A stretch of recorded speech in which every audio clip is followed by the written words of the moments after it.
कस काय पब्लिक नवीन ब्लॉग मध्ये स्वागत आहे. मी तुमचा लाडका मित्र अनिल आणि आपल्या 30 मिनी ब्लॉग मध्ये स्वागत आहे. आज गाडीमध्ये तेल नव्हतं म्हणून गेलो पंपावर गेल्यावर बघतो तर काय गाड्या डिझेलला लागल्या होत्या आणि वडगिरीला म्हणलं आज काय पैसे नाही तर फुकटच तेलावर टाकावं लागते.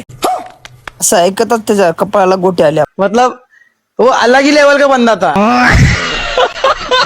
मग काय मित्रांनो आपण तेल टाकून निघालो मालेगावला. वाह क्या मुस्कुराहट है. मालेगावला पोहोचल्या पहिल्या दुकानला गेल्या स्वप्न असा वखड जर तोंड करू लागलं ना आणि तिथं शिवाभाऊ भेटला कारण हे दुकानाचे मालक. मग काय मित्रांनो हे दोन नगदे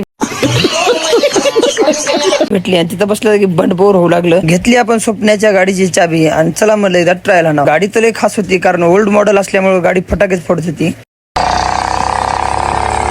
उलट फिरून झाल्यानंतर गेलो आपण शिवभाऊ सोबत कारण शिवभाऊ आपल्याला घेऊन देणार होता काउंटर आपल्या मोबाईल शॉप साठी. काउंटर तर एक नंबर होतं. आपण उद्या ह्याला ठरवून घेऊन टाकू. बाकी तुम्हाला ब्लॉग कसा वाटलाय मला कमेंट सेक्शन मध्ये नक्की सांगा आणि एकदाच तुमच्या भावाला फॉलो करू घ्या.